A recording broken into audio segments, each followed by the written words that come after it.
Hello everyone, my name is Vansh Batra and I welcome you all to my YouTube channel. So आज की इस video में हम discuss करेंगे इक्विटी की मैक्सिम के बारे में, जिसका नाम है he who comes to equity must come with clean hands. तो इसको स्टार्ट करने से पहले मैं आपको ये बताना चाहूँगा कि इससे पहले की जितनी वीडियोस हैं इक्विटी की, आप मेरी इक्विटी की प्लेलिस्ट में जाके चेक कर सकते हैं, आपको वहाँ पर सारी वीडियोज़ मिल जाएंगी। तो अब इस मैक्सिम पर आते हैं, क्या कहती है। देखिए, नाम से पता चल रहा है कि जो इक्विटी के पास आया, मतलब इक्विटी सीक करने आया है, उसके हाथ भी क्लीन होने चाहिए, मतलब उसकी कंडक्ट भी क्लीन होनी चाहिए, साफ होनी चाहिए। मतलब कि एक पर्सन है, वो कोर्ट ऑफ इक्विटी में आता है and he is seeking for relief, कि वो कहता है कि मुझे रिलीफ चाहिए। कोर्ट ऑफ इक्विटी में आके कहता है मुझे इक्विटेबल रिलीफ चाहिए। तो वहाँ पर वो पर्सन खुद गिल्टी नहीं होना चाहिए, उसी सेम ट्रांजैक्शन में, मतलब उसी केस से रिलेटेड वो खुद गिल्टी नहीं होना चाहिए। अगर ऐसा है तो वहाँ पर वो पर्सन डिसएंटाइटल हो जाएगा कि उसको कोर्ट ऑफ इक्विटी का असिस्टेंस मिले, उसको कोर्ट ऑफ इक्विटी की हेल्प मिले, इस बात के लिए वो डिसएंटाइटल हो जाएगा। मतलब अगर कोई पर्सन जुडिशियल मशीनरी के पास आया है एंड वो कह रहा है कि मुझे इक्विटेबल रेमेडी चाहिए, बट उसने क्या किया हुआ है, उसने खुद उसी सेम ट्रांजैक्शन में, उसी केस से रिलेटेड कुछ इक्विटेबल प्रिंसिपल या फिर गुड फेथ का ब्रीच किया हुआ है, तो वहाँ पर इक्विटी कोर्ट के जो डोर्स हैं वहाँ पर उसके लिए वो शट हो जाएंगे, उसके लिए बंद हो जाएंगे। वहाँ पर उस पर्सन को कोई भी राइट अवॉर्ड नहीं होगा कोर्ट ऑफ इक्विटी की तरफ से, एज ए रिलीफ कोई भी उसको राइट नहीं मिलेगा। इससे रिलेटेड मैं आपको एक केस लॉ बताता हूँ, जिससे आपको इस मैक्सिम का जो मतलब है, जो मीनिंग है, वो बिल्कुल क्लियर हो जाएगा। तो केस है ओवरटन वर्सेस बैनिस्टर का। इस केस में क्या है, एक गर्ल थी, माइनर गर्ल थी, एंड वो जो गर्ल है वो एक ट्रस्ट के अंडर एक बेनिफिशियरी थी। मतलब वो उसको एक सम ऑफ मनी मिलना था, कुछ पैसे मिलने थे जब वो एक सर्टेन एज अटेन करती। एक ट्रस्ट के अंदर वो एक बेनिफिशियरी थी, एक कुछ पैसे मिलने थे उसे, पर वो जो मनी है उसको एक सर्टेन एज अटेन होने पर मिलनी थी। वहाँ पे उस माइनर गर्ल ने क्या करा, फ्रॉडुलेंटली, मतलब धोखेबाजी से अपनी एज छुपा ली, अपनी एज कंसील कर ली, एंड जो ट्रस्टी है उससे वो पैसे ले लिए। मतलब हम एग्जांपल एज अज्यूम करके चल लेते हैं, सिर्फ एग्जांपल देख रहे हैं कि वो जो गर्ल है उसको वो मनी जो है वो ट्रस्टी से 18 साल की होती जब, तब मिलनी थी उसको, पर वो उस टाइम थी, लगा लीजिए 15 की या फिर 16 की, हम सिर्फ एग्जांपल लेके चल रहे हैं। एंड उसने कह दिया कि मैं एंटाइटल, मैं 18 की हो चुकी हूँ, ट्रस्टी को जाके कह दिया कि मैं 18 की हो चुकी हूँ, एंड वहाँ पे उसने ट्रस्टी से वो मनी ऑब्टेन कर ली। ठीक है, यहाँ तक क्लियर है। अब आगे सब्सिक्वेंटली आगे क्या हुआ, जब वो मेजर हो गई, जब वो मेजर हो गई, मतलब जिस एज के वो एंटाइटल थी उस मनी की, तब वो उससे ऊपर पहुंच गई, तो उसने क्या करा, उस ट्रस्टी पर सूट फाइल कर दिया। उस गर्ल ने ये कहा कि जो ट्रस्टी ने मुझे मेरी माइनॉरिटी के टाइम जो मनी दी थी, मुझे पैसे दिए थे, वो इम्प्रॉपर दिए थे, वो इनएडिक्वेट दिए थे, वो पूरे पैसे नहीं दिए थे जिसके मैं एंटाइटल थी। यहाँ पर उस गर्ल ने कहा कि जो ट्रस्टी ने मुझे माइनॉरिटी के टाइम मुझे पैसे दिए थे, वो उसकी पेमेंट मुझे दोबारा चाहिए। तो यहाँ पर क्या हेल्ड होता है, यहाँ पे कोर्ट कहता है कि जो पेमेंट है उस गर्ल को, वो दोबारा एनफोर्स नहीं हो सकती वहाँ पर। बेशक वहाँ पे जब उसको वो पेमेंट मिली हो, वो उस टाइम पर माइनर हो, उसका डेट जब है डिस्चार्ज हुआ हो, उस टाइम पे वो इन्फेंट हो, तब भी दोबारा से पेमेंट यहाँ पर नहीं हो सकती। एंड जो गर्ल है उसने मिस रिप्रेजेंट की थी वहाँ पे as, when she was an infant, उसने ये बोला कि मैं एंटाइटल हो चुकी हूँ, तो वहाँ पर वो ये नहीं कह सकती कि जो रिसिप्ट जो है, मनी जो मिली थी, वो इनवैलिड थी। तो यहाँ पर हमने क्या देखा कि इक्विटी की मैक्सिम यहाँ पर अप्लाई होती है। जो गर्ल है उसने अपनी एज मिस रिप्रेजेंट की वहाँ पर एंड मनी ग्रांट कर ली, जिसके लिए वो एंटाइटल नहीं थी उस टाइम पर, एंड वो बाद में आती कहती है इम्प्रॉपर पेमेंट हुई थी, तो वहाँ पर उसको दोबारा रीपेमेंट नहीं मिलेगी उस मनी की, बिकॉज वहाँ पर उसका खुद कंडक्ट जो है इनवैलिड है, इम्प्रॉपर है, वो खुद ही क्लीन हैंड से नहीं आ रही है कोर्ट में, तो वहाँ पर उस गर्ल को कोई भी रेमेडी अवेलेबल नहीं होगी।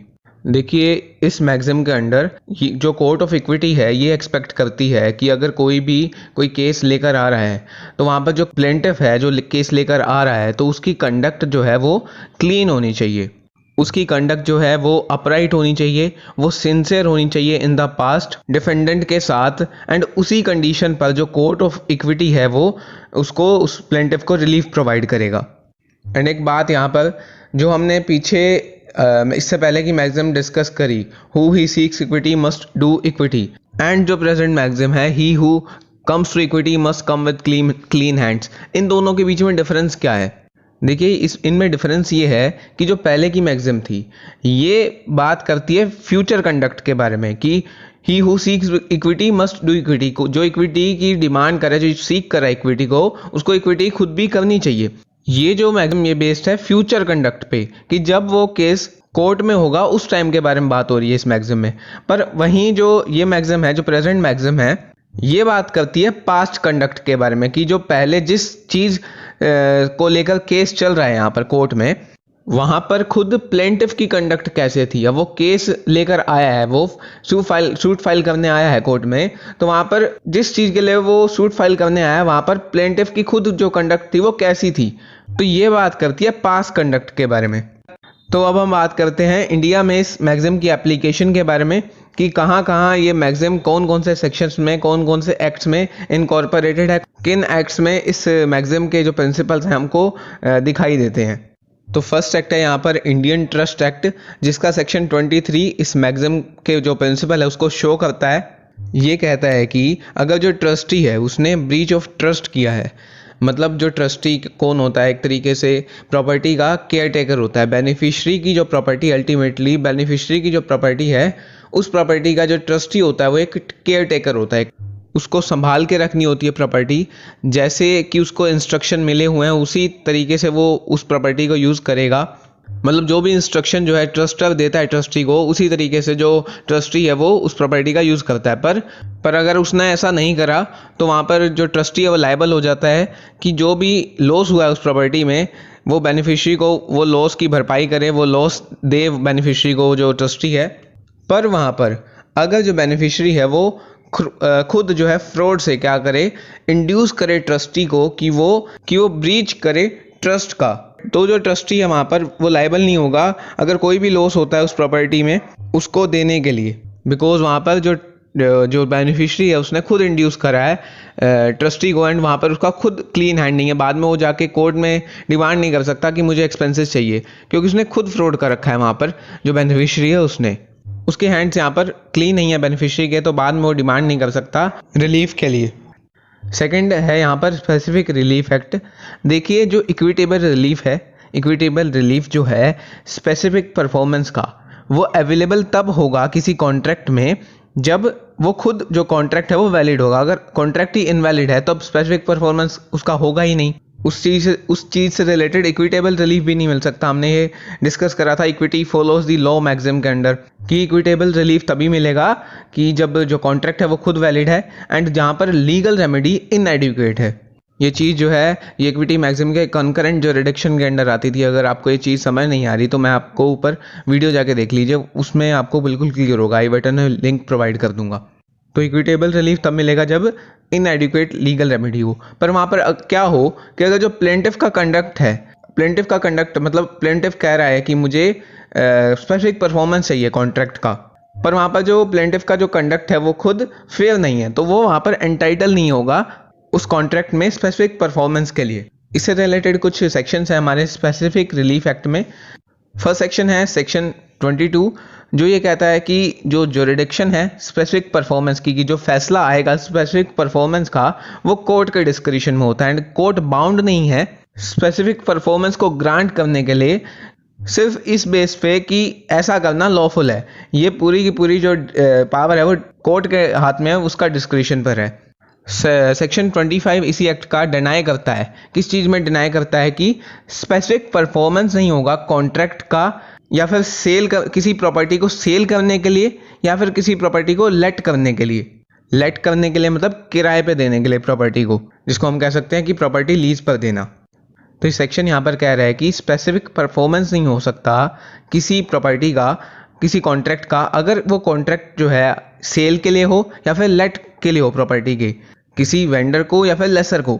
अगर उस वेंडर या फिर लेसर को पता है कि जिस पर्सन से उसको प्रॉपर्टी मिल रही है उसके पास खुद कोई टाइटल ही नहीं है उस प्रॉपर्टी में, मतलब अगर ए जो है सेल कर रहा है प्रॉपर्टी बी को, ठीक है, अब बी को पता है कि जो ए है उसका टाइटल ही नहीं है प्रॉपर्टी में, बाद में क्या हो ए जो है उस चीज़ को कैंसिल कर दे कि मैं कॉन्ट्रैक्ट नहीं कर रहा, मैं सेल नहीं कर रहा आपको प्रॉपर्टी, तो यहाँ पर बी जो है एनफोर्स नहीं करवा सकता, स्पेसिफिक परफॉर्मेंस नहीं करवा सकता उस कॉन्ट्रैक्ट की, बिकॉज वहाँ पर ए के पास वहाँ पर टाइटल ही नहीं है। ये बात जो है बी को पता है। सेक्शन 28 इसी एक्ट का कहता है कि स्पेसिफिक परफॉर्मेंस नहीं होगा किसी कॉन्ट्रैक्ट का, वहाँ पर एनफोर्स नहीं करवाया जाएगा कॉन्ट्रैक्ट जो है, अगर जो है वहाँ पर फ्रॉड हुआ है उस कॉन्ट्रैक्ट में या फिर अनड्यू एडवांटेज हुआ है प्लेंटिफ की साइड से, उस कॉन्ट्रैक्ट के अंदर फ्रॉड किया है प्लेंटिफ ने, कुछ अनफेयर प्रैक्टिस की है डिफेंडेंट के अगेंस्ट, तो वहाँ पर प्लेंटिफ जो है खुद फ्रॉड करके ये नहीं कह सकता कि स्पेसिफिक परफॉर्मेंस करवाया जाए इस कॉन्ट्रैक्ट का, क्योंकि वहाँ पर जो उसके खुद के हैंड वहाँ पर क्लीन नहीं है। मान लीजिए उसने प्लेंटिफ ने फ्रॉड करके साइन करवा लिए डिफेंडेंट के किसी कॉन्ट्रैक्ट पर, बाद में डिफेंडेंट मना कर दे उस कॉन्ट्रैक्ट को करने के लिए, तो वहाँ पर कोर्ट में नहीं जा सकता, जो प्लेंटिफ है ये नहीं कह सकता कि इसको एनफोर्स करवाया जाए, बिकॉज उसने खुद ही फ्रॉड किया हुआ है, उसके खुद के हैंड जो है क्लीन नहीं है। थर्ड है यहाँ पर इंजंक्शन। इंजंक्शन कहते हैं किसी कोर्ट के ऑर्डर को जिसके तहत किसी चीज़ पर रोक लगाया जाता है। तो कोर्ट ऑफ इक्विटी जो है वो किसी पार्टी को इंजंक्शन ग्रांट नहीं करेगी अगर वो पार्टी खुद ही किसी लीगल रॉन्ग में है। अब वहाँ पर बेशक जो है डिफेंडेंट बेशक लीगल रॉन्ग में हो, अगर वो जो प्लेंटिफ है वो खुद भी लीगल रॉन्ग में है, तो जो कोर्ट ऑफ इक्विटी है उसको इंजंक्शन ग्रांट नहीं करेगी। जैसे कि जो केसेस होते हैं फ्रॉड या फिर कॉपीराइट से रिलेटेड, जिसमें जो प्लेंटिफ की अगर कंडक्ट खुद रॉन्ग है तो वो डिफेंडेंट पर वहाँ पे इंजंक्शन जो है नहीं लगवा सकता, खुद ग्रांट नहीं कर सकता डिफेंडेंट के अगेंस्ट इंजंक्शन। इसमें एक केस है अब्दुल कादिर अली बॉय वर्सेस मोहम्मद अली हैदर अली का। इसमें बोला गया था कि कोई पर्सन को जो इंजंक्शन है ग्रांट नहीं किया जा सकता दूसरे ट्रेडर के अगेंस्ट। हम इजी लैंग्वेज में समझते हैं इसको कि अगर कोई पर्सन है वो आकर कह रहा है कि मेरा जो लेबल है वो किसी दूसरे ट्रेडर ने कॉपी किया, कोई ट्रेडर आके कह रहा है कि मेरा जो लेबल है वो किसी दूसरे ट्रेडर ने इमिटेट कर लिया, किसी दूसरे ट्रेडर उसने कॉपी कर लिया।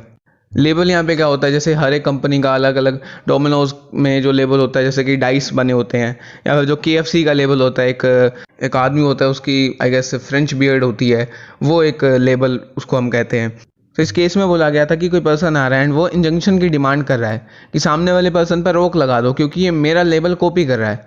एंड जो पर्सन जो खुद आया है कोर्ट में, जो प्लेंटिफ है, वो खुद ही किसी और का लेबल वहाँ पर कॉपी कर रहा हो, किसी और का लेबल वो खुद इमिटेट कर रहा हो, तो वहाँ पर उस पर्सन को, उस प्लेंटिफ को इंजंक्शन ग्रांट नहीं करेगा कोर्ट, बिकॉज उसका जो खुद जो लेबल है वो इमिटेट किया हुआ है एंड वो वहाँ पर ग्रांट नहीं कर सकता इंजंक्शन, ये कहते हुए कि मेरा जो लेबल कोई और कॉपी कर रहा है, तो वहाँ पर उसको इंजंक्शन नहीं ग्रांट हो सकता बिकॉज वहाँ पर उस पर्सन के खुद ही जो हैंड्स हैं वो क्लीन नहीं है, उसने किसी और का लेबल वहाँ पर कॉपी कर रखा है ताकि जो कस्टमर्स हैं उनको मिसलीड किया जा सके। एंड वो पर्सन अगर रेमेडी मांग रहा है, इंजंक्शन की डिमांड कर रहा है, उसको इंजंक्शन वहाँ पर ग्रांट नहीं होगा। फोर्थ है यहाँ पर द रिलीफ ऑफ रिसीशन और कैंसलेशन। देखिए जो चैप्टर 4 हैं एंड जो 5 हैं स्पेसिफिक रिलीफ एक्ट 1877 के, उसमें अगर कुछ कंडीशन फुलफिल होती हैं तो जो कोर्ट है वो रिसाइन कर सकता है कॉन्ट्रैक्ट या फिर कैंसिल कर सकता है इंस्ट्रूमेंट। रिसीशन रिसाइन करना मतलब कि एक तरीके से अंडू करना, एक तरीके से स्टेप बैक लेना कॉन्ट्रैक्ट से, कि उसी पोजीशन पे आ जाना कि कॉन्ट्रैक्ट हुआ ही नहीं था। और कैंसिल करना मतलब कि एक तरीके से कैंसिल ही कर देना उस जो कॉन्ट्रैक्ट है या फिर इंस्ट्रूमेंट है। तो कोर्ट वहाँ पर उनको रिलीफ दे सकता है रिसाइन करके या फिर कैंसिल करके कॉन्ट्रैक्ट को। पर अगर वहाँ पर प्लेंटिफ की जो कंडक्ट है वो अनफेयर हो तो जो प्लेंटिफ है वो उस कॉन्ट्रैक्ट को रिसाइन या फिर कैंसिल नहीं करवा सकता। इससे रिलेटेड एक इलस्ट्रेशन देखते हैं। देखिए ए क्या करता है, ए जो है in order to defeat the claims of creditor, मतलब कुछ क्रेडिटर्स हैं उसने उधार पे लिए पैसे, उनको पैसे देने हैं क्रेडिटर्स को अपने। तो ए वहाँ पर क्या करता है, एक फिक्टियस ट्रांसफ़र कर देता है बी को अपनी प्रॉपर्टी का, कि जब क्रेडिटर पैसा मांगने आए तो वो तो ये कहे कि जो मेरे पास तो कोई प्रॉपर्टी नहीं है, मैं तो कहाँ से आपको पैसे दे सकता हूँ। तो इसलिए वो प्रॉपर्टी जो है वो बी को वहाँ पर ट्रांसफ़र कर देता है फ्रॉड पर्पस के लिए, अपने क्रेडिटर्स के साथ फ्रॉड करने के लिए।